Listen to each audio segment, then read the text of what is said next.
प्रणाम साथियों।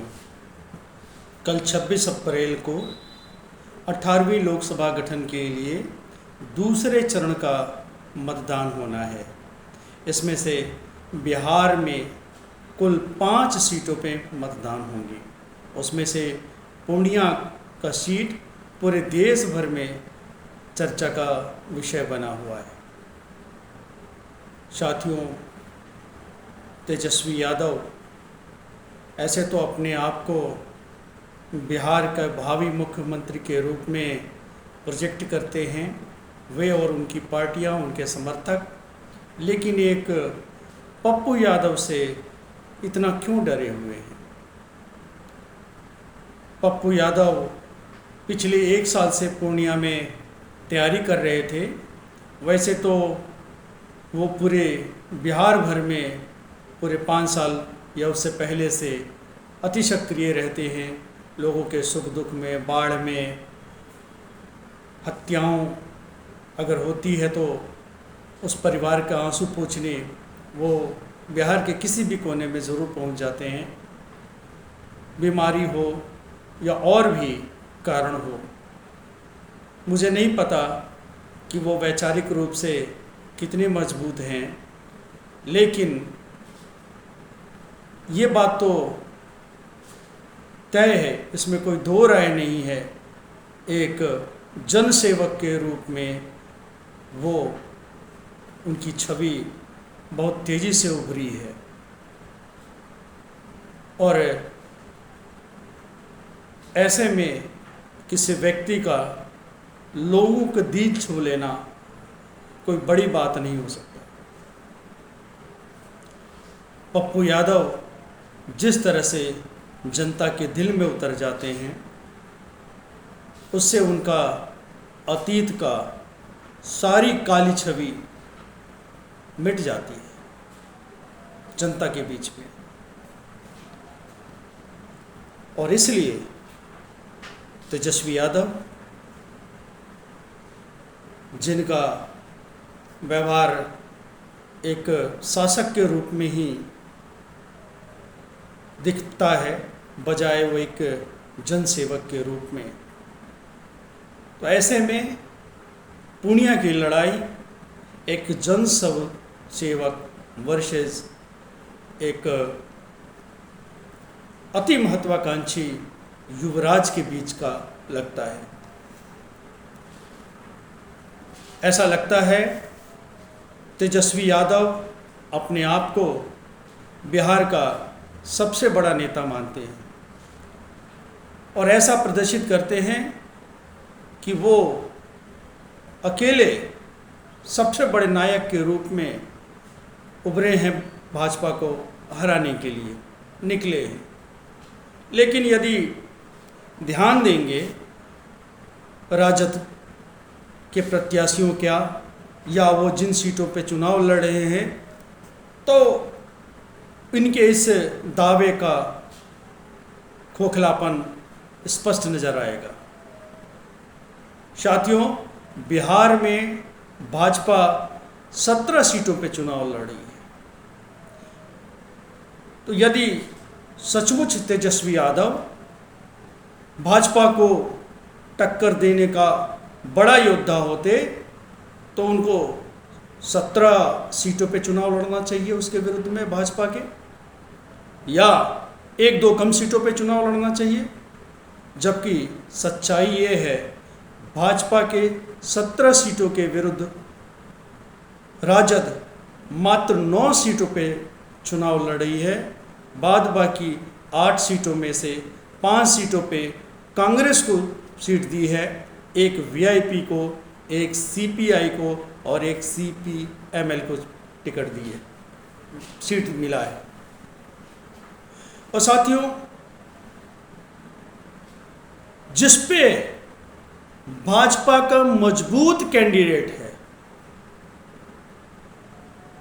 और ऐसा लगता है कि उससे हम जीत नहीं पाएंगे, ऐसे सीटों को या तो उन्होंने कांग्रेस को दे दिया या वीआईपी को दे दिया या सीपीआई को या सीपीएमएल को वो सीटें दे दी हैं।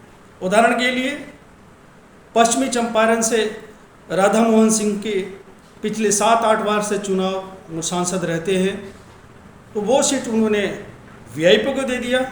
मुजफ्फरपुर की सीट जब पिछले 2 बारों से भाजपा चुनाव जीत रही है, वो कांग्रेस को दे दिया। महाराजगंज की सीट जिनमें जनार्दन सिंह सिग्रीवाल पिछले 2 बारों से सांसद चुने जा रहे हैं, वो कांग्रेस को दे दिया। इसी तरह बेगूसराय की जो हॉट सीट है गिरिराज सिंह का, उनके विरुद्ध उन्होंने सीपीआई को दे दिया। कुल मिला के लगभग आधा, या ऐसा कह लें कि आधे से सिर्फ 1 सीट ज़्यादा पे राजद भाजपा के खिलाफ चुनाव लड़ी है। लेकिन माहौल ऐसा तेजस्वी यादव बना रहे हैं कि वो अकेले योद्धा हैं और इसके लड़ाई में कोई दूसरा महत्वपूर्ण साथी, मजबूत, दमदार प्रत्याशी उनको स्वीकार नहीं, चाहे वो पप्पू यादव हो या कन्हैया कुमार या हीना साहब हो। साथियों, इस चुनाव के बाद बिहार में राजद एक बहुत कमज़ोर पार्टी के रूप में सामने आए तो इसमें कोई आश्चर्य नहीं होगा। तेजस्वी ये तो कहते हैं कि हमारी पार्टी माई नहीं बाप की भी पार्टी है, लेकिन पूर्णिया और सिवान से जो तस्वीर निकल के आएंगी उनसे माई का बहुत बड़ा वर्ग उनसे यदि टूट जाए, उनसे विद्रोह कर दे, तो इसमें कोई बहुत आश्चर्य की बात नहीं होगी। आखिर क्यों तेजस्वी पप्पू यादव से इतना डर गए कि उनको यहाँ तक कहना पड़ा कि या तो हमें वोट दीजिए, नहीं तो एनडीए को वोट दे दीजिए, तीसरा कोई न उभरे। आखिर तेजस्वी यादव ने ऐसा क्या कर दिया है कि कोई तीसरा न उभरे? पप्पू यादव तो इंडिया से टिकट मांग रहे थे कांग्रेस से, क्यों वो सीट कांग्रेस को नहीं दी गई? क्यों बीमा भारती को दे दिया गया? और आज बीमा भारती उनका ये अपना प्रत्याशी है, तीसरे नंबर पे आ जाएं, आ ही रही हैं, आ जाए नहीं, ये स्पष्ट हो चुका है कि लड़ाई संतोष कुशवाहा और पप्पू यादव के बीच में है। कौन जीतता है ये 4 जून को पता चलेगा, लेकिन लड़ाई उन्हीं दोनों के बीच में है। क्या तेजस्वी यादव को इस बात का डर था कि यादवों का दूसरा नेता पप्पू यादव बन जाएंगे? क्या लोकतंत्र में केवल एक परिवार को ही लीड करने का मौका मिलता है, मिलना चाहिए? यदि ये लोकतंत्र है तो क्यों आप सोचते हैं कि आपका परिवार 50 सालों तक आपके पिता रहे, माता रहे, आप रहे, फिर आपके बच्चे फिर उस पर रहे, राज करें? क्यों? ये राजतंत्र नहीं है, ये लोकतंत्र।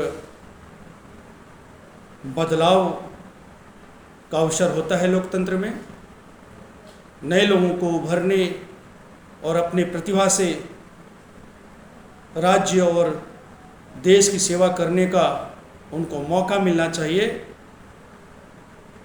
और यदि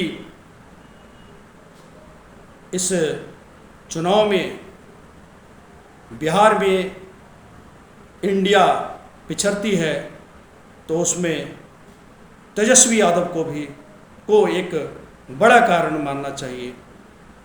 और हम लोग उस हार का ठिकरा तेजस्वी यादव पे फूटेगा, इसमें दो राय नहीं है। धन्यवाद।